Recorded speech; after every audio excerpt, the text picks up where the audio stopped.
Hey everybody, it's another fishing podcast, episode number 62, October 20th. Is that right? October 20th, 2025, nearly 2026. It's the future, no flying cars, but terrifying AI, making videos that you can't, like you just type in a prompt, and here comes a video that looks real. What are we doing?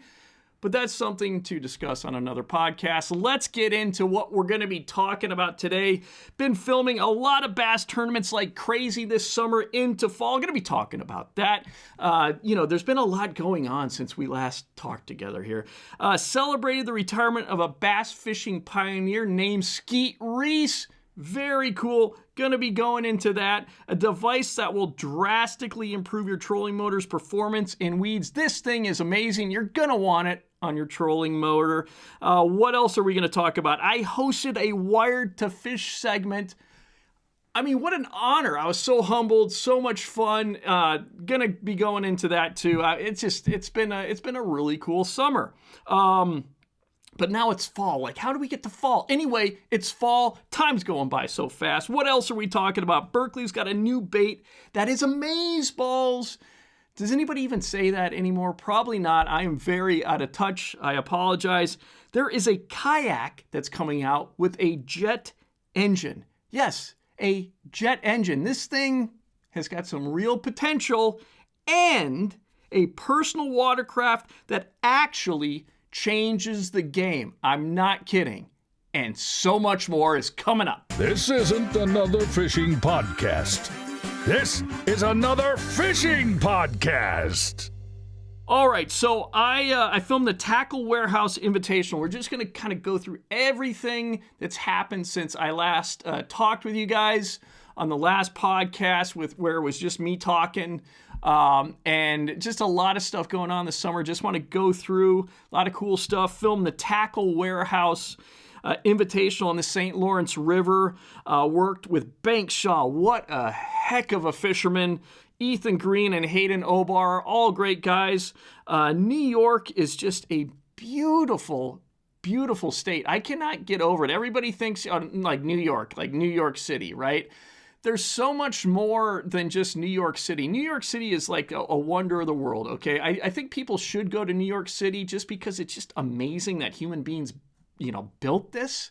It's incredible. I had to drive through New York City, basically through the heart of the city to get to a shoot this year, and it was wild. It was like Escape from New York, very dystopian, Blade Runner-ish, but it's really something just to see because it's just remarkable how people are living there. But so much, like the majority of New York is gorgeous, is rural, rolling farmland, lakes, rivers, just gorgeous.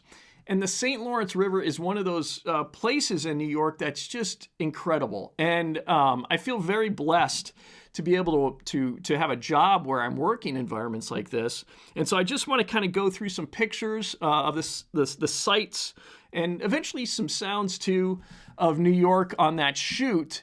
And first off, look at this. This is St. Lawrence River, the Singer Castle. So if you've ever heard of Singer sewing machines, back in the day, there's probably still around, but back in the day, the owner, the CEO, the guy that started it all, had a castle on the St. Lawrence River. I mean, he must have been making buco bucks, obviously.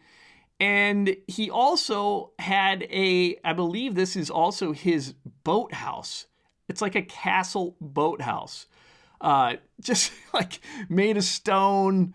And I got to keep in mind, too, that there's people that are just listening to this podcast. So I'll try to describe what I'm bringing up here. But yeah, it's this boathouse, big boathouse. Looks very medieval, made of stone. It's got a walk, like an arch bridge from the land to the boathouse.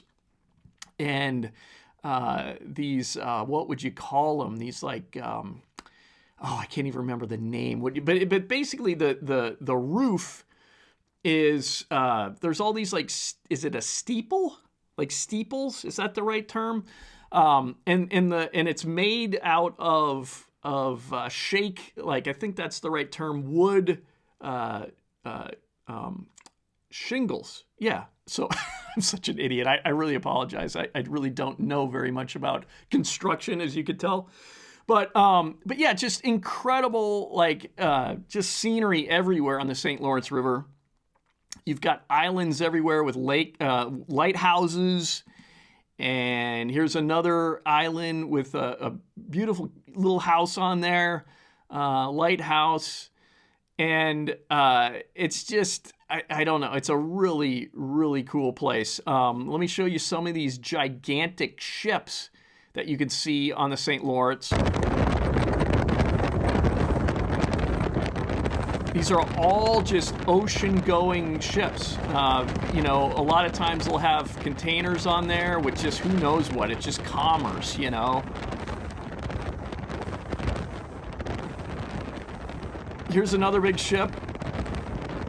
Constantly just moving stuff. It's just, I'm just blown away by it. Like all of the commerce that's just happening on the St. Lawrence River. There's just so much going on. Just giant vessels everywhere. Just moving goods, you know, from the Lake Ontario through the St. Lawrence River out to the Atlantic. So they have to go into like Canada and then out eventually into the Atlantic Ocean to wherever they're going to move all this commerce. But it's really, really impressive. So here is, this is a great video that shows how beautiful just the area is with all the islands and the water is so crystal clear. This is running with Hayden O-bar to a spot. And just islands everywhere, lots of current, just incredible depth too in some of these areas. Here's a tour boat coming through. And this tour boat actually put out quite a bit of a wake, so you're going to see what happens when we hit this wake. Hayden's a master boat driver, so he slowed down. But yeah, big wakes. But look at this bridge. Just this amazing, like, arch, what do you call that? An arch bridge? It's a, oh, I used to know, like Golden Gate Bridge is that kind of bridge. It's like just there's a term for it, but just beautiful bridges everywhere, islands everywhere. There's Hayden O-bar right there, letting the locks flow. Really amazing place. You really should try to get up there sometime, just that neck of the woods. Take your family, if you have a family, take your family up there. Obviously fish, the fishing is extraordinary, but so is the scenery. And then coming home, I had to basically from New York, I was flying out of Burlington, Vermont, so I had to take a ferry from New York over Lake Champlain into, basically to Burlington. And check this out. It's just wild. So here I am. I'm actually on the ferry right now. And I'm in my car, my rental car, and there's people, you know, we all drive onto this ferry, this boat, and we all line up and park, and this ferry takes us all the way across Lake Champlain. There's another ferry right there, full of people, I'm sure, and cars and equipment. And yeah, it's just a remarkable place. I can't recommend New England, the Northeast, enough. Not talking politics here, okay? I'm just talking just the beauty of the place. And everybody that I've encountered, not everybody, I suppose, but there's great people everywhere. And it's just, I highly recommend making a trip. This country is so beautiful. I feel very blessed that I can see so much of this country. And I know that there's so much. I mean, it's important, I think, just to travel outside the country if you can. But there's so much to see inside the country that you almost don't need to. You know, you almost don't need to go anywhere else. There's just so much beauty everywhere in this country. So if you're not traveling, what are you doing? You got to travel. So, all right. So what else has been going on here? Oh, so we got through that. Okay, I'm turning the page here. because my memory is just it's terrible, and as I get older, it's even getting worse. So notes. I've always been a note taker, so notes are very, very important to me. So if that annoys you, I apologize. It kind of annoys me too that I'm so reliant on having these notes in front of me. But there's too much to go through, and it would be impossible to do this podcast without this notepad in front of me. All right, so I filmed the final Bass Pro Tour on Saginaw Bay in Michigan. I worked with Ott Defo, Keith Carson, Jared Lintner, and Jacob Wheeler. Had a great time. Love all those guys. And I'm not just saying that. Every single one of those guys is great to work with. I feel very lucky, very fortunate as a fishing fan to work with people that are just eaten up with fishing or just so passionate about it, as of course I am. And this was Skeet Reese's last regular season tournament before retiring. And so it's weird because these are guys that I when I was in my early 20s, these were the guys that were really showing up at tournaments, man. These were the heavy hitters, right? It was Skeet Reese, obviously Van Dam. And, I was with Van Dam. I filmed his last regular season event on Saginaw Bay also. And so now Saginaw Bay, I guess it's a couple years later, and now Skeet Reese is retiring. And it's just it's sort of surreal to just be like, oh man, these guys, like none of us are spring chickens anymore. Like Kevin and Skeet are a little bit older than I am. But it's just kind of weird to see. It's like, oh yeah, we're all getting older, and now these guys are retiring. The competition is so darn fierce that I completely understand it. And then also with the technology that's happening now with forward-facing sonar, it's pretty daunting, especially with veterans where you've been, your whole career, you've kind of had a way of doing things. And then to have forward-facing sonar and this, can we just stop saying forward-facing? Because it's forward sonar. Let's just call it forward sonar, for goodness sakes. Doesn't that make everybody happy? We call it forward sonar. That way, like, Lowrance and Garmin are okay with it because you're not saying live sonar, because live sonar is kind of Hummingbird's thing. Can we just say forward sonar? Why do we have to say facing? Forward sonar. Okay, anyway, so yeah, with Skeet, I completely, with Van Dam, I get it. With Skeet, I get it. These guys have developed a reputation. They've got cred, obviously, that they can, they don't have to compete necessarily. They can still make their mark in the fishing industry.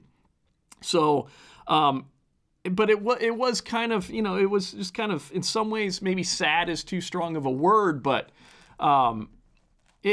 things are changing and people are retiring, Skeet's retiring. And so, and especially to have it happen again, Saginaw Bay, and to be there and witness all that, like a legend basically in the sport retiring. This was really cool because the crew, anglers were invited to Skeet Reese's surprise retirement party during the event. And one of the great perks of my job is to be able to do stuff like this.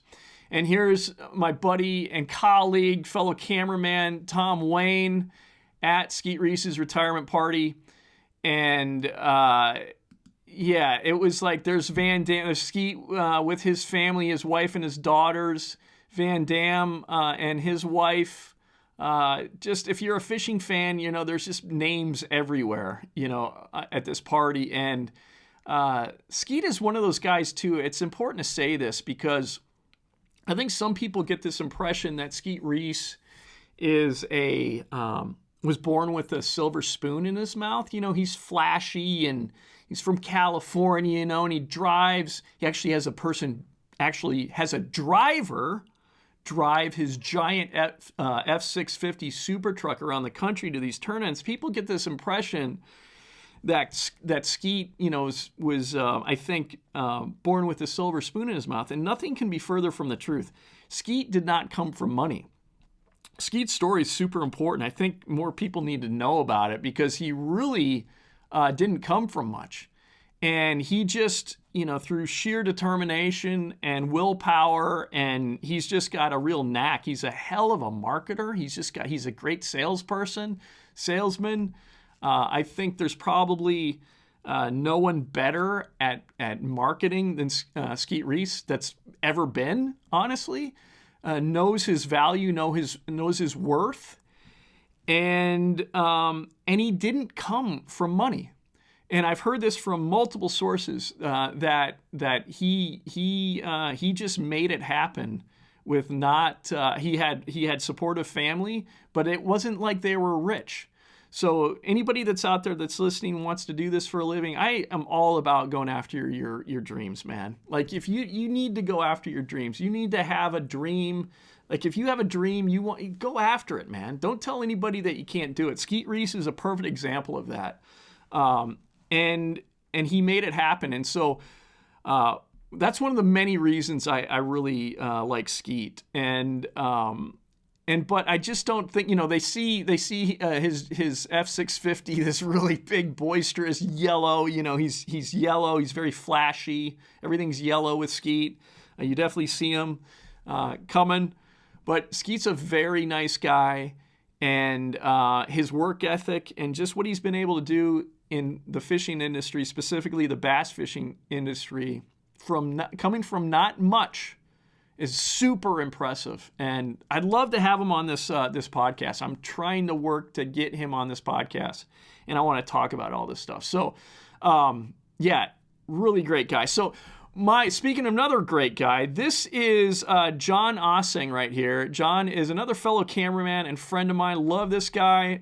Fantastic cameraman. And he actually painted a painting for Skeet for his surprise birthday party. And I just thought it was so thoughtful of him to do this. It's a painting of, a Skeet with his yellow boat in rough water. There's some lightning, and he's just out there. Like, I think John said that this was kind of a depiction of kind of the conditions that we found ourselves in on St. Lawrence, on the St. Lawrence Seaway at times, just really rough. But it's something that I think, as a fisherman and as a fan of fishing, there's so much drama in fishing, like losing a fish or catching a big fish, that could just really make the difference in the tournament. But there's so many different dramatic elements. And I think the conditions, the weather conditions, the water conditions, just the elements of battling, it's one thing to be able to figure out a fish, right? And figure out what they're doing and put a game plan together and execute and then, and do well in a tournament that way. But there's so many other dramatic things going on in a tournament, other considerations. And the weather conditions are so much a part of the sport, not just in bass fishing, just fishing in general. And it's one of the things I love about fishing. And I think John just did a great job in this painting. It's a very dramatic painting. And so he presented that painting to Skeet, and it was really cool. I'm actually going to show that on, it'll be on my social media. I did a video of it, but I don't have it here. But I do have Skeet. This is really cool. Here's Skeet actually doing a speech at his retirement party. What a way to go out. So I'm grateful for that. I'm grateful for everybody's friendship in here, all the love and support. Thank you for being here. I wish everybody nothing but success. I'm retired from competitive fishing, but I'm not retired from this world. So I will be around. I will see some of you, hopefully all of you somewhere along the line. But thank you for all the love and support. Cheers. Whoop, whoop.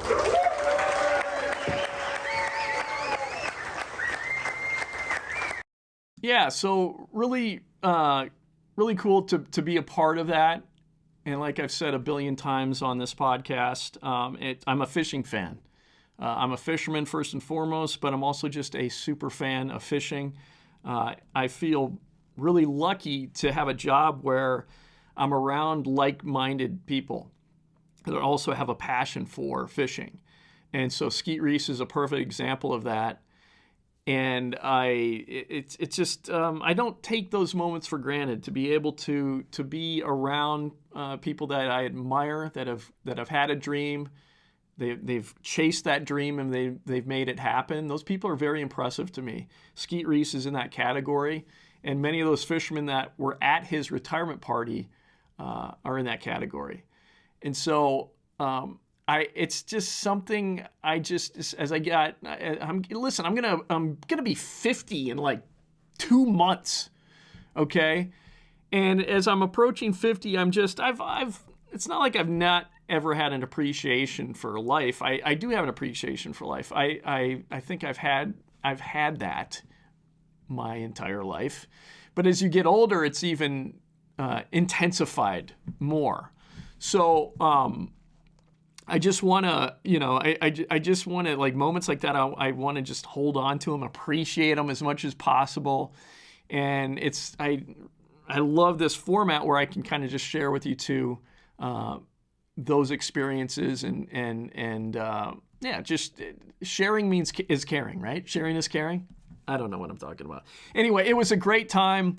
Congratulations, Skeet. What a career. What an absolute career. I actually told Skeet during the tournament at some point, I said, you really elevated the game. I told him, I said, you raised the bar, okay? You've raised the bar.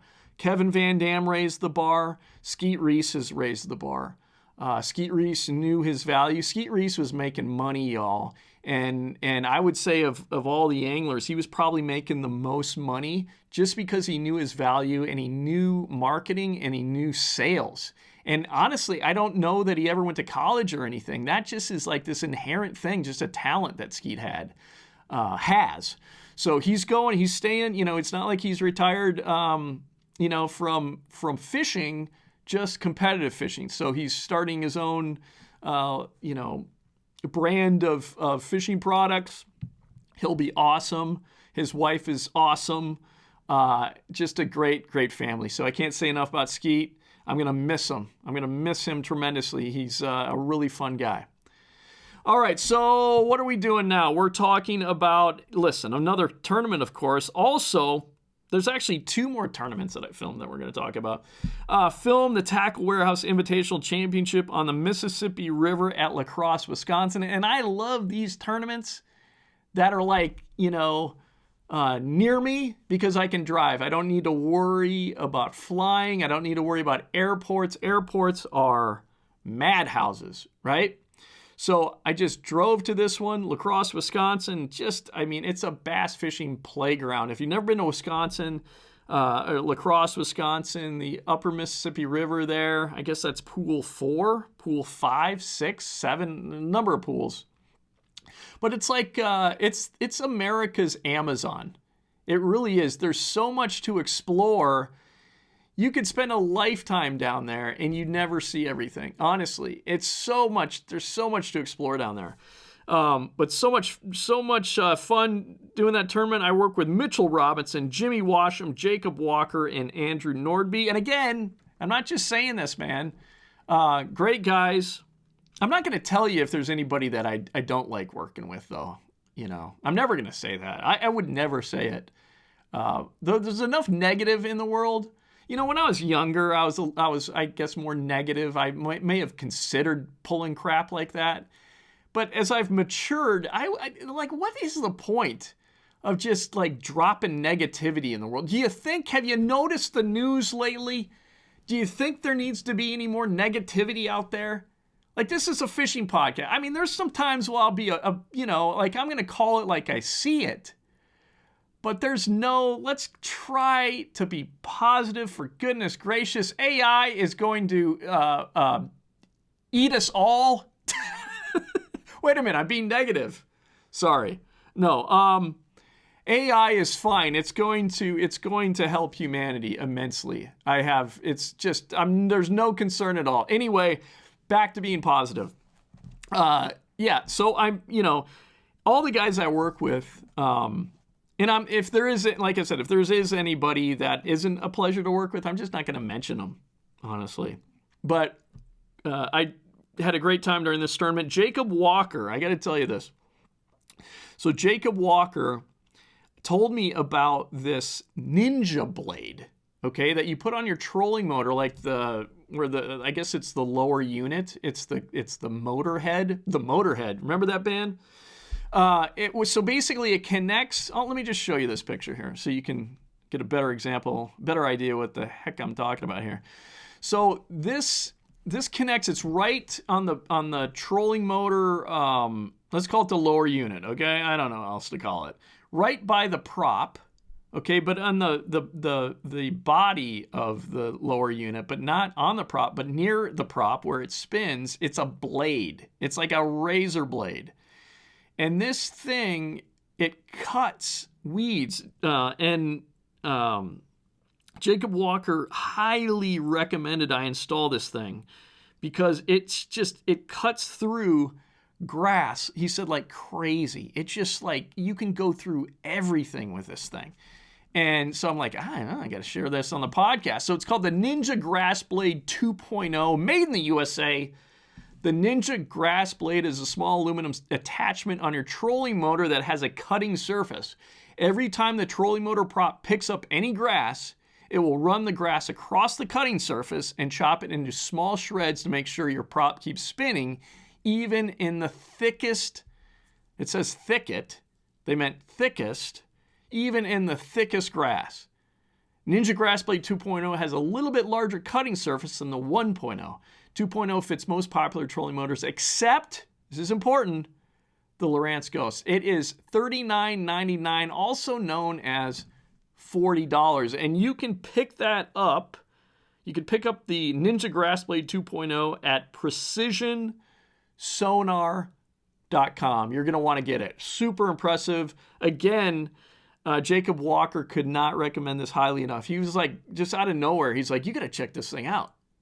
So, all right, what else do we need to talk about here? So I've covered the Ninja Blade.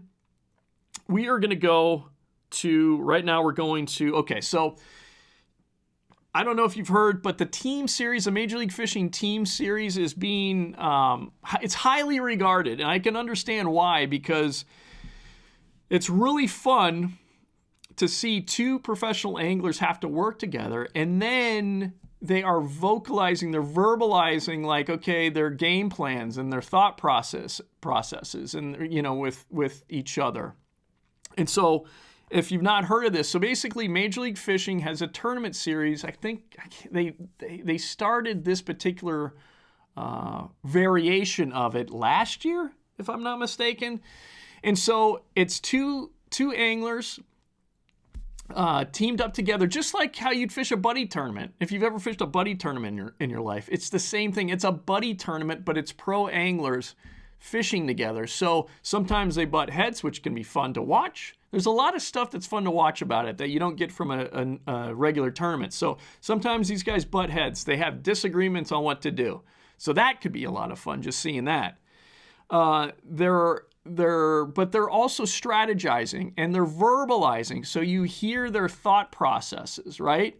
So I think it's a real, Major League Fishing's got a real good product here with Team Series. I really enjoy filming it. And I filmed the second Team Series event in Minocqua, Wisconsin recently. And I worked with Keith Carson, the team of Keith Carson and Luke Clausen, the team of Matt Becker and Spencer Shuffield, and the team of Casey Ashley and Terry Scroggins. And one thing that I want to really make known, okay, is that, and I've seen this a number of times, it's like you got to, no matter what, okay, if you're on a new body of water, you've never been to a body of water, okay, and you're like, what am I going to do? There's a lot of docks I'm seeing on the shoreline. How am I going to catch bass from this body of water? What is going to be my strategy to catch bass on this particular body of water? I've never been here before. If you see docks especially in the north, okay, because you can catch bass really shallow in docks, but just in general, anywhere in the country, if you see docks, just fish the docks, man. Just fish the docks. I have filmed so many times, where docks are getting neglected. There's docks right there. And it's really easy for me to be an armchair fisherman. I understand that. These guys are way better than I am. I mean, honestly, don't get me wrong, okay? But just through the years, I have seen it with my own eyes multiple times that fish are always going to be around docks. And that was the case at this tournament. Fishing the Minocqua chain of lakes, all kinds of docks everywhere, boat houses galore, like you've never seen boat houses. Every freaking home on the lake had a boathouse. And like, same thing, like the thing about a boat dock that makes it so good and so attractive to bass are highly cover oriented, right? So what you get with a boat dock is you get vertical structure, the posts holding the boat dock up or the boathouse up, okay? And then you get horizontal cover. So you get vertical cover with the posts holding, the structural system to hold the dock up, okay? They can relate to that. And then you have this wonderful horizontal cover, okay? The dock platform itself or the boathouse platform itself. It's incredible cover. You can't beat it. It's perfect for a bass that loves to be next to. A bass just love to be next to stuff. Okay, and you can almost not find a better form of cover. I don't think you can. Vegetation's probably better. Probably, I don't know. They're right neck and neck. Okay, so never ever, if you're fishing bass, always boat docks. So, especially the case at this event, the second team series event in Minocqua, Wisconsin. I believe they call this the Heritage Cup, if I'm not mistaken. And amazing, like I was saying, boat houses on the Minocqua chain. Just look at these boat houses. I mean, talking boat houses. Make sure I get this going here. Boat houses for days. Just incredibly idyllic north scenery, northern scenery, beautiful clear water, lots of money, lots of boat houses. And I mean, look at this place. I'm showing, if you're just listening to the audio podcast, I'm showing just these big, beautiful lake homes, and nearly every single one of them had a boathouse. And you talk about a luxury. I mean, goodness, it's already a luxury to have a lake home. And then look at this. This is just kind of a random, just a boathouse. I don't even know if it had a house on it, on land near it.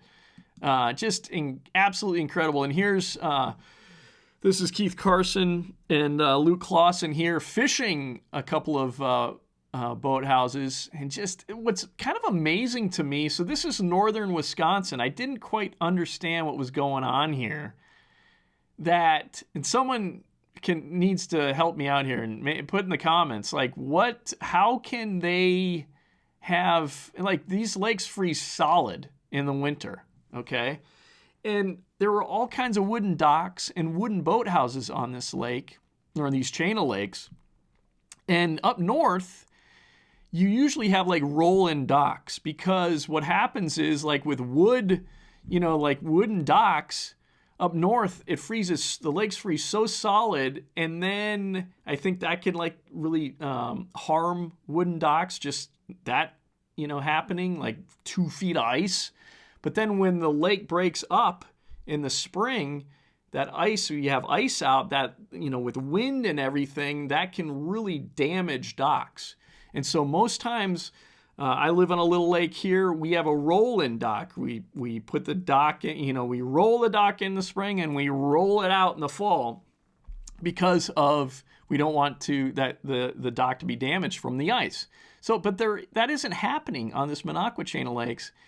And the only thing I could figure, and please, like I said, tell me what's going on here. I can't really, figure it out here, is that there isn't like these Minocqua chain lakes. It wasn't like there was a vast open area of water. Like it's not like a Mille Lacs or a big body of water where, when the lake is when ice out is happening on the lake, that those chunks of ice wouldn't be, it's not going to be blown from a distance and damage anything. So maybe that's what's happening, where it's like more of kind of a meandering chain of lakes, or not big expansive bodies of water where you could have wind generation and blowing giant chunks of ice and damaging stuff. So maybe that's what's going on there. But I don't know. It seems, in my experience, I just have not seen that a lot. Permanent wooden docks, in a northern fishery. So found that very interesting. Another thing I found very interesting is that you have these mostly very clear fisheries in Minocqua, but there was one called Big Arbor Vita Lake, okay? And it was having an algae bloom. And I'll say that the most of the lakes around the Minocqua chain were very clear, like I said, and they were more, I don't want to say, they were more infertile, okay? Clear lakes in general, really clear, like gin clear lakes, are more infertile, right? But so the fishing can be a little tougher. Fish generally can be not as big. These are all generalizations, right? But if you've got a lake that's got an algae bloom happening, like Big Arbor Vita Lake, this was on day 4 of the Team Series number 2 Heritage Cup. This was a really good fishing lake, and it was, in my opinion, because of the algae bloom happening on it. And where I live in Minnesota here, you could almost like, and I'm speaking more bass fishing here, okay? But you can almost like look at an aerial view, let's say like, satellite imagery of the surrounding, the waters that you're fishing. It's got to be in the summer, but if you can just look at an aerial like satellite image, and really, if you want to know where to fish, you should be fishing the green lakes. Like fish the algae bloom lakes. They're gonna, in my experience, have the biggest largemouth, and that was the case here on this Big Arbor Vita Lake. The best fishing, of the whole team series happened on this lake. The best numbers. And the biggest fish came out of this algae bloom lake known as Big Arbor Vita. And it was because, in my opinion, it's highly fertile because of that, the bloom happening there. And it's not that the algae is making it fertile, okay? It's that the fertility is already there in that lake, and the algae is just taking advantage of it. So there's high phosphorus, there's high nutrients in the lake, which it's like miracle grow. There's some kind of runoff happening in that lake that's providing all these nutrients in the lake, that's providing the fuel for the algae bloom, and it also provides just the fuel for the whole ecosystem, for the whole food chain. So you really want to concentrate. If you're, this is my tip of the week right here. I would recommend, if you're looking for the best largemouth fishing in an area, you want to catch big, especially in the north, you want to catch big old largemouth, man. Look at a satellite imagery, and look for green lakes. All right. All right. So let's see, where are we headed to now? All right. So, we are. Let's see. We got the algae bloom. I think I'm moving on to yes. Okay. So a big deal. I have got to take a sip of this. I'm actually drinking a kid's energy drink right now. I'm not going to lie, but I put it in this glass so you wouldn't notice, because I've been chastised before on people saying that I'm drinking like kids' drinks on this podcast. So I'm drinking an energy drink, but you're not knowing it's a kid's energy drink, but you're not knowing it because it's in my stainless steel mug right now. Okay, so now this is there's a lot of cool things that happened this summer. I would say that the biggest thing, the most important thing, was that I celebrated my 10-year anniversary with my wife. We're actually going to California. What is it, next week? To celebrate. And actually, our anniversary was June 27th. June 27th. We got married June 27th, 2015. We've been married 10 years, but we're officially celebrating it next week in California. So what's kind of cool about it too is this buddy of mine who is a lifelong friend. We used to fish together a ton in Northern California when I lived there. My formative years were in California. And then part of the time, like the summers, were in Minnesota. I had a strange custody situation with my parents. But yeah, so I grew up in California, and one of my best friends is getting married. And so we're going out there for that. And I guess we're leaving next Friday. And so we're gonna also kind of celebrate our 10-year anniversary in California. My wife and I love California. I'm not talking about politics, people. California is a beautiful state. If you've never been to California, I highly recommend it. You don't need to go to the cities or anything like that. Just check out the natural resources. The most beautiful state, the most abundant natural resources are in California. I love Minnesota. I'm just telling you the truth, though. So looking forward to that. So that was a big milestone this summer. 10 years with my wonderful wife, who puts up with just a tremendous amount with me.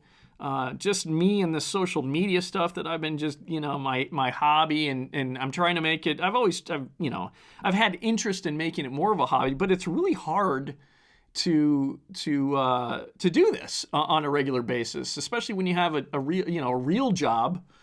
And so she's just a saint, a beautiful woman. I'm super lucky. We've been married 10 years. She puts up with all of my like childish nonsense. This podcast and all my videos being, some of the nonsense that she's put up with, but I love her deeply. But yeah, so we that was in June. Also, this summer I did something that was really cool. I shot a Wired to Fish segment video with the guy that really got me started in outdoor video production, Dave Appleton. I harassed Dave Appleton. He was a producer. He was the senior video producer at Bass Pro Shops in the video production department there at the headquarters in Springfield, Missouri. And I was just a college kid, and I just kept sending him. I'm like, did we have emails back then? I guess I was sending him emails. So I'd send him an email, then I'd send him a physical letter, then I'd call. I just kept doing that over and over and over again until I basically got a job. I'm leaving out a lot of stuff, but I basically got a job there. My first job right out of college was with Bass Pro Shops Video Productions, and Dave Appleton was the man that really I learned. I didn't learn crap about video production in college, and Dave was really the man that kind of took me under his wing in many respects, and he was kind of my mentor. Learning how to be a videographer, to be an editor, to be a producer. And so Dave is he's a freelancer now, and he's been actually a freelancer for quite a while. He's had his own business called Appleton's Upriver Productions. I've actually had him on this podcast before. You should check it out. I can't remember what podcast number it is, but you should definitely check it out. And he asked me, so he's doing work for Wired to Fish. It's one of his clients, and he asked me if I would be interested in hosting a video. And so we kind of did some brainstorming and kind of like, okay, what kind of options, what would be cool to make a video out of? What kind of topics are people interested in? And maybe there's something that's people haven't really, there hasn't been a lot done on, I guess. And I guess a part of it too is that there was sort of an interest just in general with Wired to Fish of doing something like paddle sports. or like, I shouldn't say sports, but paddle fishing, like self-propelled fishing, right? So no motors. And so I told him about this channel catfish opportunity not too far from me. It's in central Minnesota, the Horseshoe Chain of Lakes. It's just full of channel catfish, and they've really gotten bigger in the system. And so you can go up there and just have a hoot. You can catch them through the ice in the winter. In the summertime, they're very easily accessible, willing to bite, and they're getting bigger in there. And I'm like, we should try to do a video where we go up and we do this all out of a kayak. And you know, I love fishing, like using a float, a bobber, and then also freelining, not using a float at all, just a 2-aught kale hook. And here's the kicker that's so unique: shrimp. And my buddy Darren Troseth, he owns a guide business up here. He Three Rivers Guide Service. Check him out. He goes on the St. Croix River for sturgeon and catfish, the Minnesota River, the Mississippi River. He has an amazing guide service and a YouTube channel. Darren Troseth, I think Three Rivers Fishing Guide. It's Three Rivers Fishing Guide Service. You'll find him. Google it. But he told me about this, just using, shrimp, that you get at a grocery store, just raw shrimp at a grocery store. And I'm going to tell you, it's like my favorite bait for catfish now. It's so easy. There's very little mess. There's no cutting suckers into squares and it's just so easy. And they love shrimp, I'm telling you. And that shrimp fits perfectly on a 2-aught kale hook. So Darren, I just want to give kudos to Darren with the whole, that, first of all, that bite, he really clued me in on this particular bite happening on the Horseshoe Chain of Lakes, but then also just the using shrimp. It's just a great bait. Like I said, it's my favorite bait. So anyway, I pitched Dave this idea. Let's go up to the Horseshoe Chain of Lakes. Obviously, you want to do a self-propelled kayak video. We'll take my kayak, my new canoe, and we'll hopefully, fingers crossed, catch some catfish.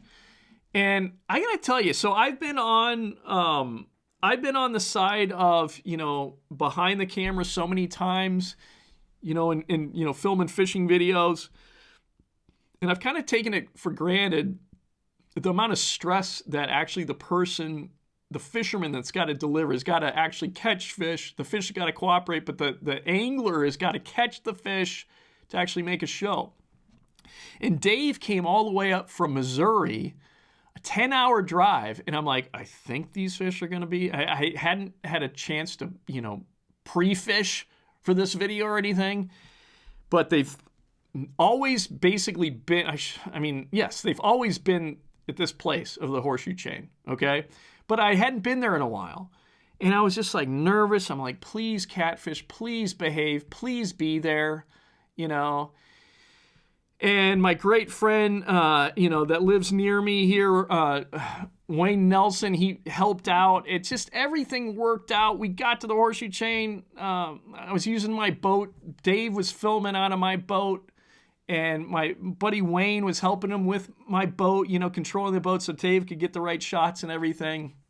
And I'm in my kayak paddling around, and I'm casting with a float and the shrimp, and then also freelining and just catching catfish. And they behaved, and we just got a great segment. Go to Wired to Fish. I'll put a link, okay, in this video to check it out. Wired to Fish. Dave did such a great job editing the piece. It was really one of the hallmarks of the summer doing that. And it was just great to work with Dave. I think we make a really fantastic team, We've just been doing this for a long time, and we both love fishing. And I just love the way Dave edited the piece. And so here's a little sample of the video here. Just fantastic. Come here, you, my whiskered friend. Get in this too small a net. That is a good looking channel catfish. We're catching channel cats out of a kayak, and you're not gonna believe what we're using for bait. We are hooked up. Oh boy. I mean, why wouldn't everybody be doing this? Yeah, I mean, why wouldn't everybody do it? I'm glad not everybody's doing it, for the record, but Wired to Fish, go to their YouTube channel and check it out. Again, I'll put a link in there also in this video to check out the video. But that was just, it was a really special thing to be able to have Dave come up, drive 10 hours. I wasn't a nervous wreck, but I was nervous. You know, it's fishing. Nothing's absolute. Nothing's a given in fishing, but they just behaved. And the Horseshoe Chain of Lakes is getting better and better. And what's interesting is that I've actually found another area of the Horseshoe Chain that's got quite a bit bigger catfish in it. And so I'm kind of like, gosh, I wish I would have known that this other lake, there's all kinds of lakes of the Horseshoe Chain, okay?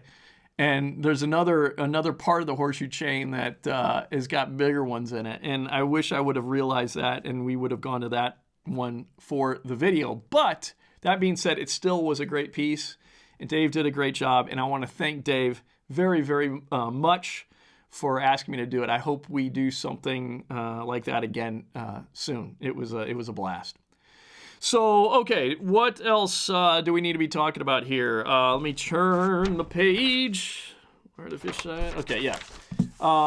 So there, it's fall, right? And there's a lot of, so, you know, this summer we had iCast and whatnot, and there's new baits. It's kind of interesting. I don't know that, I think iCast is probably, you know, the fishing, you know, freshwater fishing. I think it's just freshwater fishing. Trade show, usually down in Orlando, Florida. I think it might be kind of becoming less and less relevant. I think social media is kind of making it less relevant. It was interesting. Berkley, I don't even think went to iCast this year, if I'm not mistaken. Pure Fishing. I don't think Pure Fishing went to iCast this year. I could be wrong about that, but that's telling you something right there. But I digress. It's still a pretty big deal.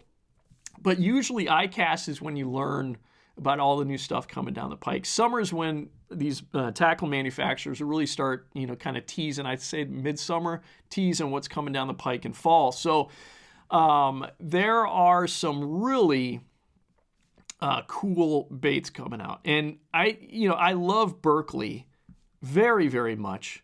Probably my favorite fishing company because I love power baits so much, but now their hard baits are getting so darn good too. And yeah, their whole lineup is really, really solid. So, but they've got this Rawler Jig, okay? And I'm probably most excited, all the lures that are coming out, I'm probably most excited about this, okay? The Berkley Rawler Jig, and this is coming from Target Walleye. So thanks to Target Walleye, I get so much information from Brett McComas at Target Walleye. Thank you, Brett, for all of the info here to keep me in the know in the fishing world. So the Berkley Rawler Jig answers the call for ultimate control and precision casting with slow turn and high flash crawler actions. Okay, so this is basically like a walleye lure. Although, guys, I think this could do really well in bass fishing. I think there's a lot of like crossover stuff that doesn't happen necessarily in fishing because fishing can be so compartmentalized. Bass fishermen are only, doing bass fishing things. Walleye fishermen are only doing walleye fishing things. There needs to be more cross-pollination, to be honest, because there's actually a lot of applications that work best for both of those species. But anyway, I think this is one of them, the Berkley Rawler Jig. So the hydrodynamic lead alloy head design casts like a bullet, drops in fast, and maintains elevation on the retrieve for the ultimate crawler presentation on every cast. So you're tipping this with a night crawler, okay? With an all-new Fusion 19 helical hook design that is easy to rig and delivers a free turning action as soon as it hits the water. This is what it looks like. And so that hook design it's kind of like must add, I had a hook called the Slow Death hook, okay? That made the night crawler, if you had it on like a Lindy rig or a bottom bouncing presentation, it would make the night crawler spin. You know, you just like pinch half a night crawler, put it on this Slow Death hook that had this bend to it that would make that night crawler spin, right? So that spin, or that kind of idea, is incorporated into this Rawler Jig. Okay, and so this, when you tip this with either a crawler or a crawler imitation, like a gulp crawler or something, it'll spin. I'll show you that here in a second. And okay, so back to this Target Walleye article. I got my hands on one early, and the first thing I noticed was how streamlined and sleek it was. Never had it foul up on the cast, which is seriously impressive with this style of baits. And you can get that crawler to twirl even at super slow speeds. There's a bladed Rawler Jig coming too if you want a little flash, or you're throwing it in dirtier water. So here's a better shot of it here. That hook, the way it's bent, it will spin the crawler. And you're, like I said, I love the attention to detail. Looks like you've got like a Colorado blade there. That's the bladed Rawler Jig, but the regular Rawler Jig does not have a blade at all.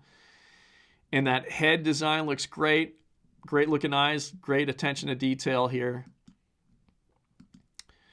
Here's a shot with the bladed Rawler Jig, nice walleye there, and you could see that they're using like, it looks like a gulp crawler, so an imitation crawler on there.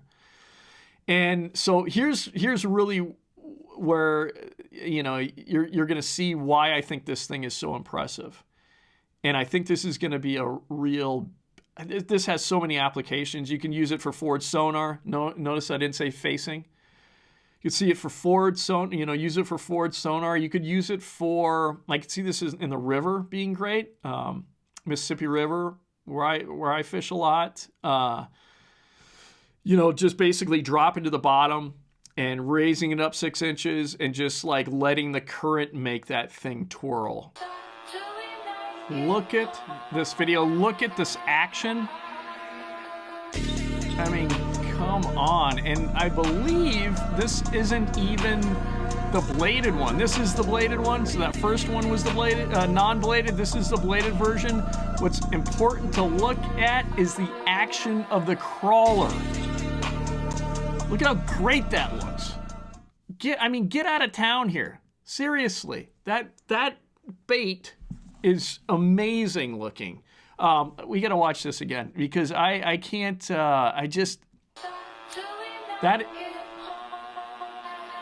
So with forward sonar, it's going to be. It just in general. There's so many applications with this.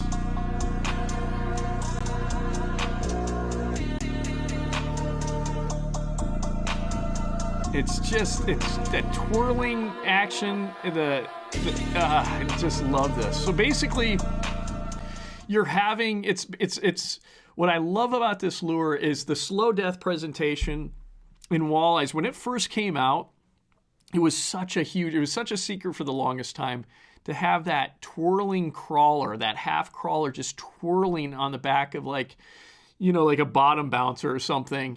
It's just a very unique action, something that they hadn't seen before, a very, I think, triggering action.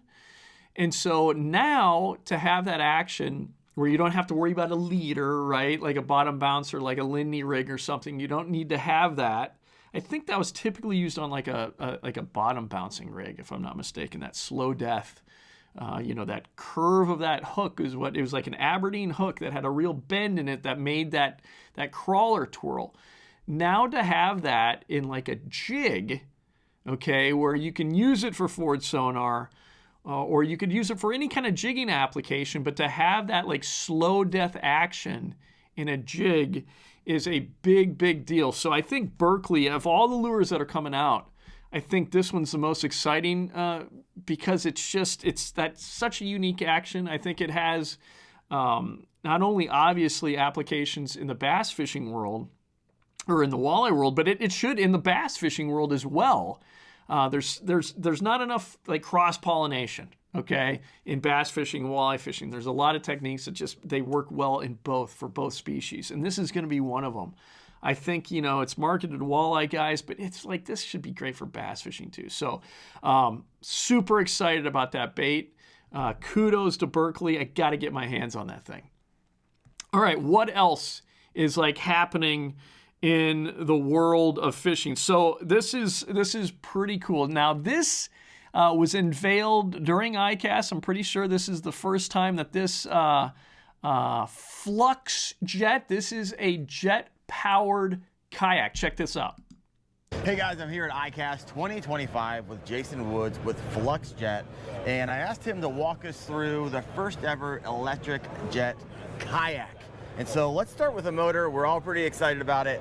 Jason, what do we got here? What makes this different than anything else on the market?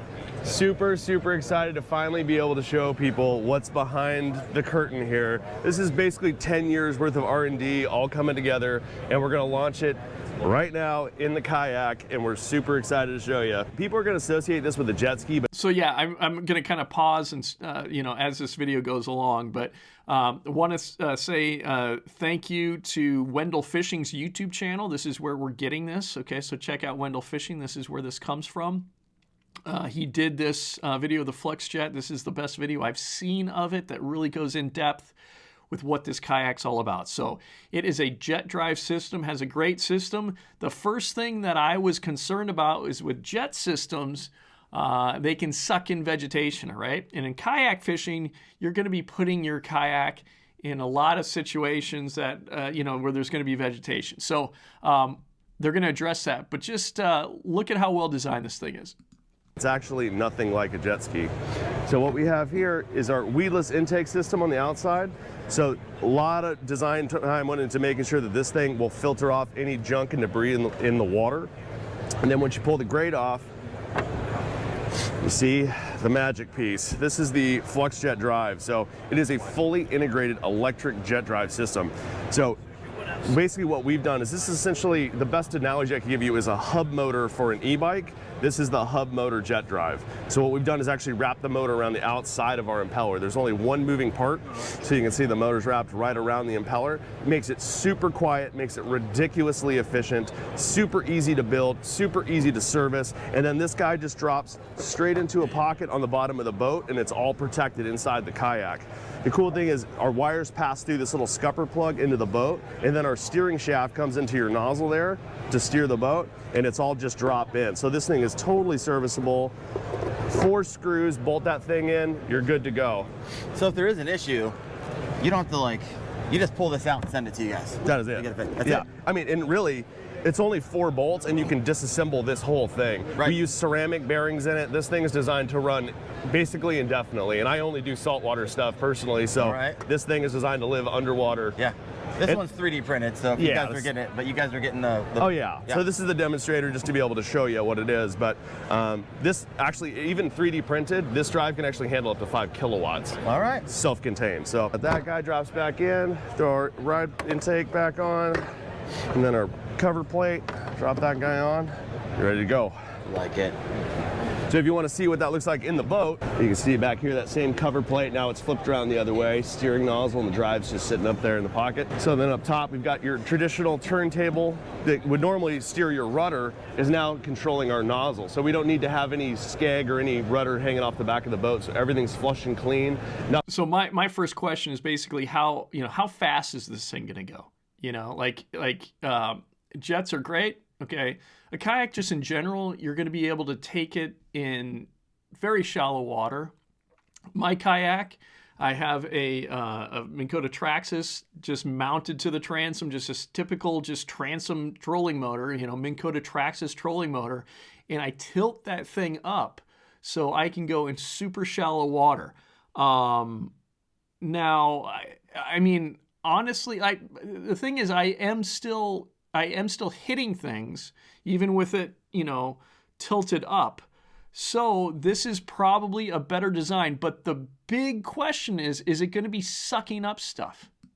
To hit when you go into shallows. If you're running rivers, it's just easy to be able to get in anywhere you want to get to. This thing is amazing in the weeds. It's so crazy. You get in super shallow and it doesn't even disturb the plants as you go by. So there you go. If that is the case, which I'm going to be showing a video here shortly, if that's the case, if that's actually true, then this could be a great design. It out if it gets too much stuff in there, or just stuff does not really get in it? Yeah, stuff really doesn't get in it. I did take it into a floating bank of reeds just to try to pack it up. I drove out of the bank of reeds and did a 3-second reverse kick, and it just ejects everything, and away you go. Yeah, so there was nothing happier than watching that big chunk of stuff just, I mean, after worst case scenario, kick it in reverse and watching it all just float away as I drive off. It's pretty great. All right, what other features do we have? So if he's you know, obviously this is his baby, you know, so it's in his best interest to tell you how great this thing is. But if he is not full of it here, sounds like a good dude. Seems like a good dude. Seems, you know, honest, trustworthy. I don't know. I don't get any bad vibes from the guy. If that is true, if this thing does not clog up, this could be just a fantastic kayak. Kayak outside the motor. All right, there's a bunch of cool hidden stuff. So you'll see we got our throttle integrated on the side here. You got forward, reverse, that's all built in flush. I didn't want anything to catch, anything to snag on. You'll see we've got our battery hidden here under the seat.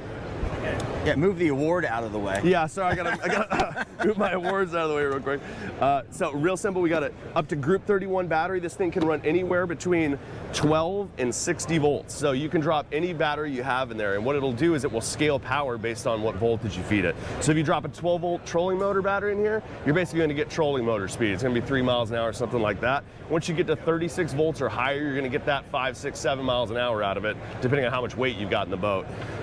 You've got a power. Now that's pretty cool. So that was my other question, like how fast can this thing go?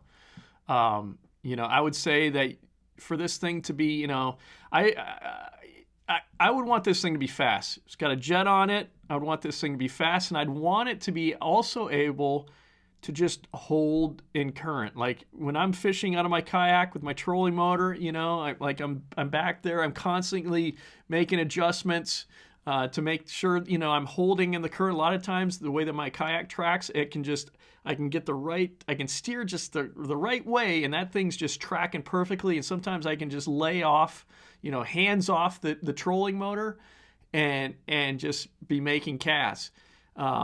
This design, if, you know, I don't know why it'd be any different with a jet, but if you can still do that with this jet drive, that could be really, really awesome. You have a lithium battery, super powerful. I love the idea that there isn't, you know, there's just no drag. You know, you don't have that trolling motor head dragging. You know, you have a lithium battery, it's lighter. This could be a really just a great setup. And I'm thinking specifically for someone like me that I want to get way upstream and go through some heavier current. Can it get me there? Can it get me through, you know, heavier current way upstream? And then can I hold in current to fish with this thing? And then obviously I do not want to get snagged up. That thing cannot get clogged up. That the whole idea of this thing is ruined if the jet drive gets clogged up with debris. On the front and our breaker, that's the main off. You can shut the whole boat off. So up here we got our control panel with our power meter, and this meter is programmable to any different battery type you might be using. And then down below we've got our switches to control our deck lighting, our navigation lights, and then we've got our 5 volt out for our GoPro charge, phone charger, all that type of thing. One of the cool things that we did on this boat that people don't realize is we've actually integrated voltage regulators into the boat that will also give you 10 amps at 12 volts to power all your accessories. So I'm right now running a 38 volt battery in here that's also powering all our Garmins and all that stuff. So you don't have to have separate batteries. It filters all the line noise for you. So basically we wanted to make this thing where you just plug in, you don't have to do any wiring, it's just ready to go. And then as we start to move forward, what you'll see up here is our foot steering. So you want to have your hands free while you're out there fishing. So basically you set your throttle speed where you want, how fast you want to go, and then you're just using your feet to steer while you can fish hands free. And then as you come forward, yeah, that's this one a has big all deal. the Garmin's. I mean, that's a super big deal there. Yeah, I really love that. To be able to steer hands-free, and if you could just, hold in current with this thing, I don't understand why you wouldn't be able to. Just hold in current with this thing, and then steer with your feet, have your hands available to cast. Oh my goodness gracious. This could be such a great kayak. I'm very interested to see how, like, the first, people getting the first models of this thing, they're coming off the line, if it's as great as I think it could be. On it. So we've got our cover that comes included with the boat is this cover, which gives you some hard storage space up in the front, but you can also pull all this off and just open the whole boat up if you just want to have the maximum deck space. Gives you the options there. Tons of track throughout the whole boat. We've got 4 rod holders integrated, 2 forward, 2 rear. Tracks throughout the entire boat and a little track down to the bottom. We just wanted to give you the ability to have some 3-dimensional, if you want to run straps, compression straps, that type of thing, gives you another point to pick to down in the bottom of the boat. All right, so I see the riggability. In your opinion, how does this paddle? It paddles great, actually. Okay, so there's 2 things there. That's a great question. Can you still paddle this thing? I fished a kayak tournament where you cannot use motors. Okay, so you got to be able to paddle it. So that's a great question. The other thing, can you put a trolling? A lot of guys, I don't have a trolling motor up front, but can you actually mount a trolling motor to the bow of this thing? Is the other question. Maybe he's getting to it. Close to any other, large fishing boat that's 11 feet, 35 inches wide. Yep. It's very close to any of those. The nice thing is we have no drag, so we're not pulling any extra stuff through the water. So essentially, it's just another kayak until you turn the motor on. Give me your thought process in the stability with the chines underneath. What do we got? Yeah, so hull-wise, we kind of went the other direction. I mean, we started with an 11-foot boat, which is pretty weird in the industry to start with, because 10.6 just wasn't enough, and 12 was too big to be able to really manage on the roof. So we ended up at 11 feet and a ton of float volume. Yep. You'll see that really tall sidewalls on this thing gives it massive primary stability. And then the secondary stability really comes from having this battery recessed all the way down into the deck. So our CG is super, super low. Our center of gravity, super, super low in this boat. So instead of having a super heavy kayak for stability, we made the boat light and then use the battery weight as our ballast down low to keep it stable. Okay. But this boat is designed to get into rough water. So that's one of the things where we really departed from what everyone else is doing. It's definitely not a bass boat. This thing's got more in common with a Coast Guard cutter than it does with a bass boat. So up in the front, we just wanted a lot of volume for running rivers, for getting out in the ocean, that type of stuff. I wanted this thing to be able to climb up waves rather than punching into wave faces. And it's actually a semi-planing hull. So you'll see in some of our videos, this thing, by the time it hits 3 miles an hour, is already starting to plane out. So the efficiency that we're getting by combining the hull with the drive as one complete package is just, it's phenomenal. Like, as we're collecting data, it's getting very, very exciting right now. We're starting to see at the higher speeds. I think as batteries get better, because that's really the limiting factor right now, is the batteries that are available. And there's some new really exciting stuff like the solid state batteries that we're starting to see that are doubling capacity. Right now on the market is a 3,400 watt hour Group 31 battery. Oh, wow. I mean, that's like 3 regular lithium batteries in that one box. Yeah, so that's a really good point. So I did a podcast recently with Taylor Sprangle Performance Marine in Anoka, Minnesota. Great boat rigger. He knows everything that's going on with boat rigging and batteries in particular. And he made it a point. I remember towards the end of the podcast, he was talking about this new battery technology that's just mind-blowing that's coming out. So you get a battery on this thing that could really get it up to speed, just cooking, like fast. Like for me, I want to get up river, right? The biggest thing for me, like having my trolling motor, it's like 55 pound thrust trolling motor I have on my new canoe. New canoe's got a flat transom. It's a Frontier 12. It has a flat transom on the back. I can just bolt that thing, bolt it basically onto the back of the kayak, the new canoe, and go upstream. But it's only 55 pound thrust. I'm using just an old school deep cycle battery. Okay, super heavy. And this new lithium battery technology, lighter and more power, and the power lasts a long time, that's going to be a big deal for this kayak. and could really allow me, like, can be a real pain for me to be able to get upstream, because number one, you know, upriver with all the current, especially if we've had a lot of rain. If this kayak, this Flux Jet, doesn't have that drag, right? Doesn't have a trolling motor head sitting in the water, you know, and causing drag. So no drag there. If it can get me upstream through heavy current, especially with this new battery technology, more power, and then the battery lasts, that's a huge deal. I'm super intrigued by this thing.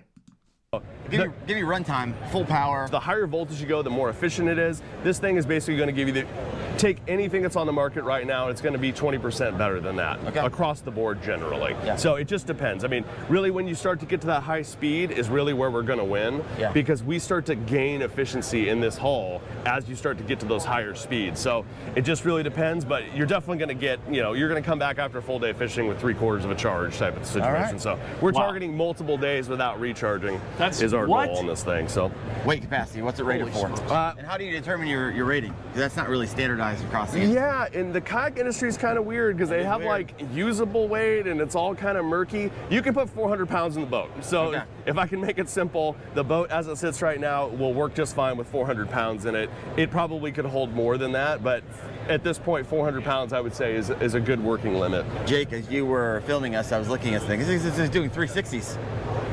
Yeah, that's one of the amazing things about having the vectored thrust. We can literally sit just in one place and just spin 360 circles without moving. And here you'll see, this is cruising about 3 miles an hour right now, and you'll see that jet pocket starting to dry out as this thing is already starting to push on plane. And that's running, you know, 20% power or something. Yeah. But if you look at the wake real close coming off that boat, it's super, super clean. That's the things I obsess over, is just watching the ripples come off the hull and look at how, because every bit of water you disturb is energy loss. So we're trying to make that thing slip through the water like a tuna. There's a turning radius I'm talking about right there. Yeah. So I can spin right on point. Like, it's so amazing when you get in the boulders and stuff, and just being able to sit right on station and just spin right around on place. Yeah, it's a big deal. It's a really big deal. A little shot underwater, us cruising over boulders and stuff. I just want to go to that place. That looks freaking rad. It is pretty cool. Yeah, it was pretty fun. Yeah, that's in the American River of Northern California. So last question I have for Jason. When can people get their hands on this?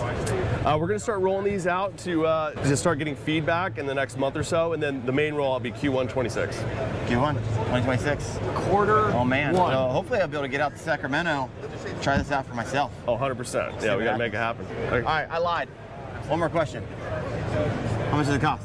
That's the one everybody wants to know. And we really, with the Flux Jet technology, can bring this thing at a value we think that's really going to blow people's minds. This boat is going to come out fully rigged, fully wired, with the drive, ready to run, $2,900. $29. What do you guys think? Throw it in the comments below. Thanks for watching. Yeah, so obviously he's trying to sell the product. I mean, of course he's going to do that. And so he's going to be like pro Flux Jet. I get it, but I like a lot of things about that. Have some questions, of course. Biggest question is it going to suck up stuff? Okay. For me in particular, I'm going to show you a video here shortly. For me in particular, I'm going to be using this on the Mississippi River if I was to get something like this. So I'm going to be using something like this on the Mississippi River. Not a huge amount of grass, but there's Vallisneria. People call it eelgrass. Let's call it eelgrass so we don't sound hoity-toity. Can be quite a lot of that in some areas of the Mississippi River, the upper Mississippi River that I fish. So would that suck in there and clog the motor? That's a big deal. So, but a lot of places that I fish, it isn't really a problem. On the upper Mississippi, you get that grass where you're more slacker water areas that I tend to not concentrate on. So here's this gentleman, the owner. I presume that's who that is that was talking. Here he is testing it out in vegetation.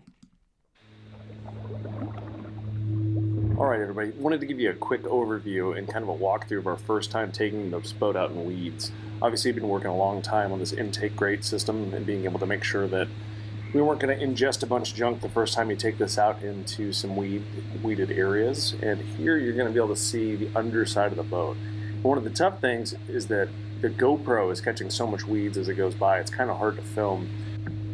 All right, so here we're gonna zoom in and we're gonna slow this down so you can watch as the weeds slide across the bottom of the boat. They're sliding right over the intake grate, and you can watch them roll right off the back of the boat there. Yeah, so it's weird how it's not seeming to be What's really sucking crazy is in this stuff next up. part, you're going to see some floating chunks go by, and they're going to float right over the top of the intake grate. Right there. You can see that chunk is floating right over the intake, and it's completely not even disturbed. Yeah. And then rolls right off So the back. somehow it's There's another one. Right there. Just cleanly flowing right off the back, and that's what we want. We just want to leave everything right where we found it. Don't even disturb the plant life as we go by. yeah, that's super impressive.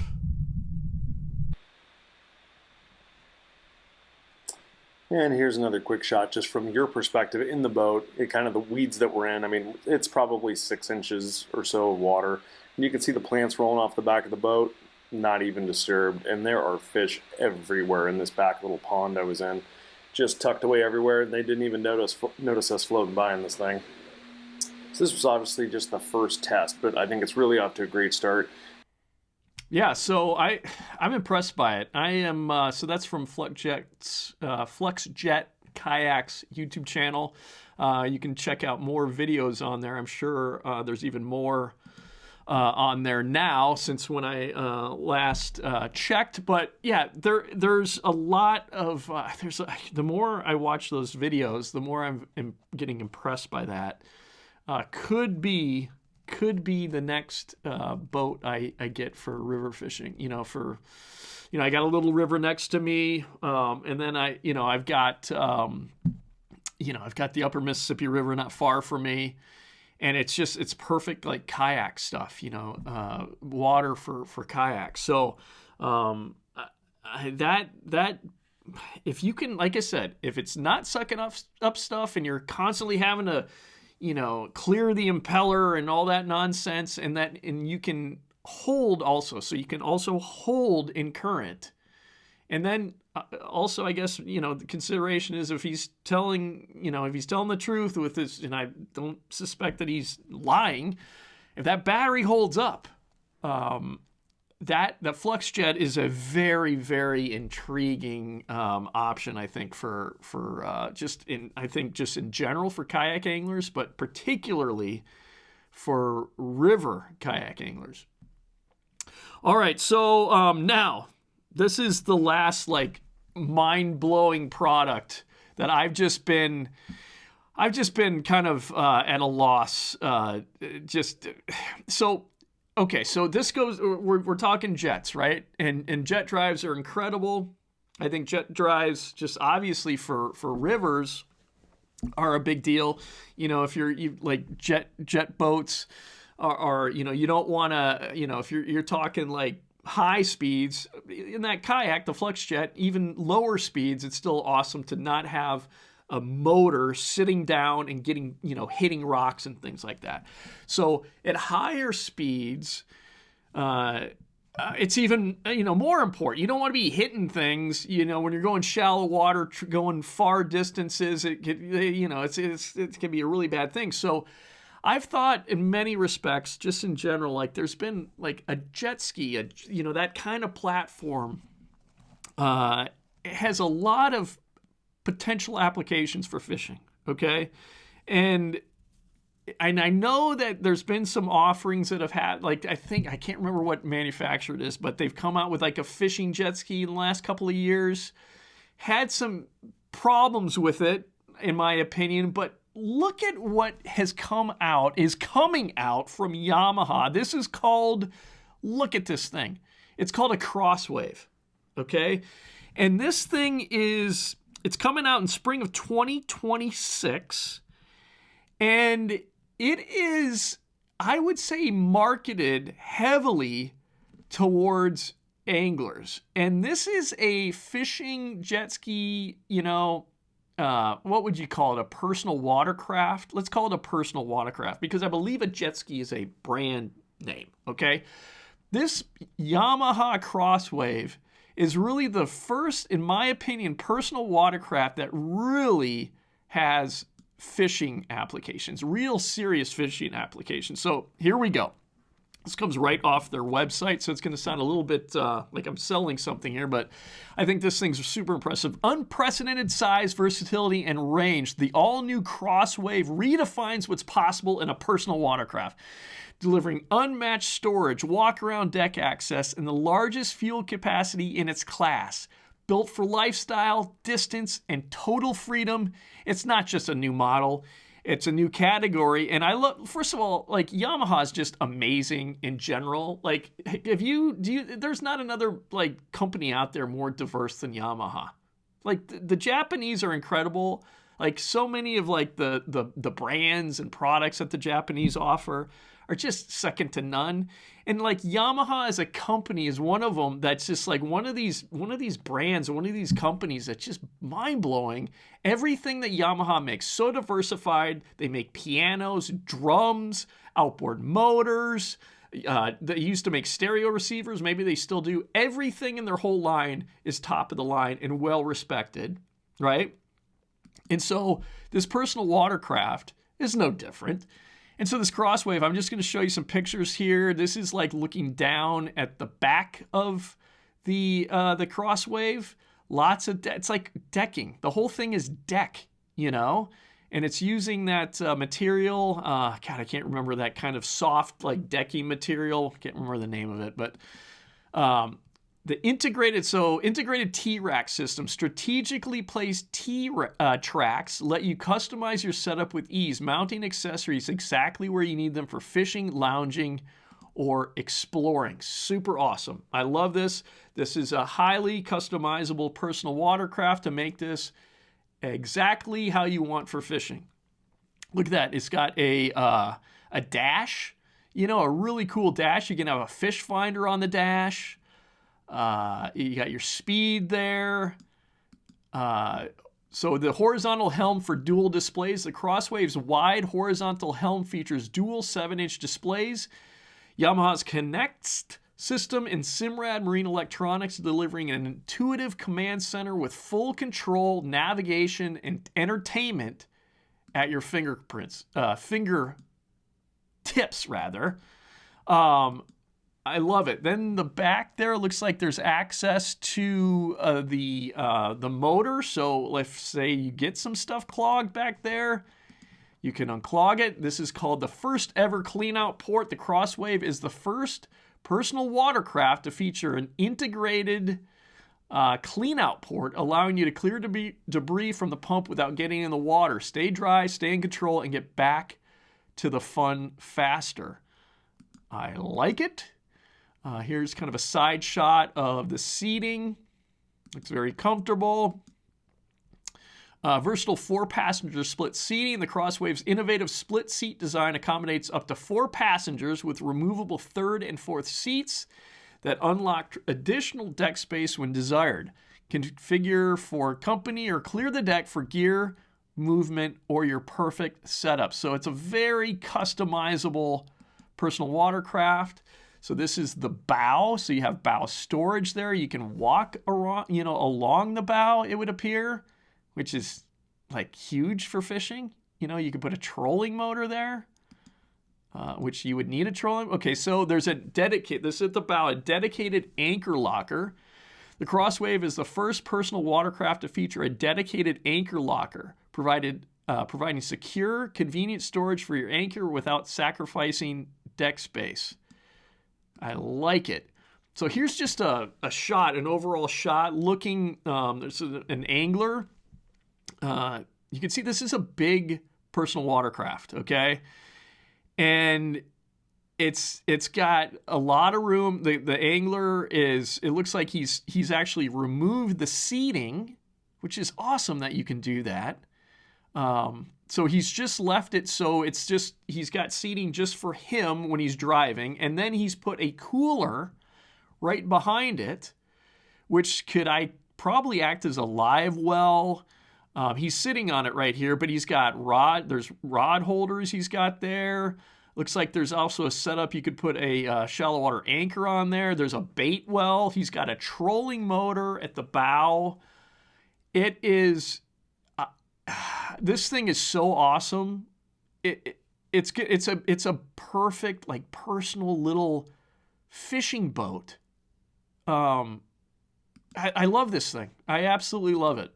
And here's a shot from bird's eye shot where you have complete walk around capability around this whole thing. So it is like a little bass boat. Got a trolling motor. You could, I mean, this would be a perfect, because it's a jet, okay, so it's going to be a perfect, like, shallow water boat, but just a great boat just in general. I don't know what the price point's going to be on this, but it's going to be less expensive than a decked out boat, fishing boat. And it's going to take you places where you can't take a decked out boat. I'm super interested on the price point of this thing, but this thing's like, it's just very, very well designed. Yamaha has kind of knocked it out of the park here with this, man. Wow. Here's another shot, guy fishing off the back. He's got a shallow water anchor on the back here. And it's a great, I'm just looking at this thing. It's probably, here's the other thing too, where this is going to be way better than a kayak, is that it's going to have a trailer for it. Whereas all these kayaks, it's like, why isn't there a kayak? I've bitched about this so many times. But like, kayak manufacturers not making trailers specifically for their kayaks. It's like they're missing the boat. There isn't a good trailer for a kayak, okay? That's just perfect for a kayak, And all these kayaks should be put in a bow eye that you could just roll up onto a trailer and then just connect, just like a regular boat, connect, and off you go onto the road. Like, no one's doing it. So the beauty of this is that it is a little boat with a trailer, and it's going to be more expensive than like that, Flux Jet that I just showed, but it's going to be super easy. Just, it's a little boat. It's got a trailer that's perfectly made for it. It's going to be a little boat that's going to be more affordable and get you places that a bigger fishing boat's not going to take you. Yeah, I am like blown away by that. I love that thing. That is the Yamaha CrossWave. Have no idea what the price point's going to be, but that is coming out, let's see, the spring of 2026. Yes, so lots of offerings there. That Flux Jet, I'm really liking it. I'm liking what they're doing there, and this CrossWave, there's going to be more opportunities for people that want a fishing boat, that's much less expensive, but still very capable and get you places that a bigger boat's not going to be able to take you. So I'm liking what the Flux Jet's doing, or what's happening with that kayak, and then this Yamaha CrossWave, super cool. All right, so let's wrap this up, guys. What is happening this week in Angling Uploaded? Well, on Friday, the 24th, October 24th at 5 p.m. Central Standard Time, we are dropping this video right here. It is using forward-facing sonar for channel catfish on the horseshoe chain. That's going to be dropping this Friday at 5 p.m. Central Standard Time. You can find that on YouTube, Facebook, Rumble, okay? So check that out, 5 p.m. I just had a heyday on the Horseshoe Chain of Lakes here in central Minnesota. This chain of lakes has just gotten so good. The catfishing's gotten so much better because the catfish are bigger. It's just a playground. If you're a multi-species angler, if you appreciate channel catfish like I do, okay, it's really a wonderful playground. And I just had a ball fishing a different area of the horseshoe chain and catching bigger catfish than I've ever caught on the horseshoe chain. It was an awesome video. I think you guys are going to like it. You're going to not just like it, you're going to love it. That's going to be October 24th at 5 p.m. That's Friday, y'all. It's just around the corner. So yeah, that's going to be episode number, what are we at? 62. Episode number 62. So we're just chugging along, and one day we're going to get to 100. But I appreciate you watching, listening so much. Again, You can watch Angling Uploaded. If you want to watch this podcast, if you've been listening to it, you can watch it on YouTube, Facebook, and Rumble. Just type in Angling Uploaded. We also have an Instagram platform, okay? Check us out on Instagram. Another fishing podcast. If you are watching this video and want to listen to this podcast, you can find Another Fishing Podcast on all of the podcasting apps. So thank you so much. However you're consuming this content, you're watching or listening, I really appreciate it. Have a great week. And we're going to do this. I know I say this all the time, but I want to make this a more regular thing. So we are having I love doing this, and I have some time to be doing more podcasting. So I look forward to seeing more of you in the coming weeks. Take care, guys.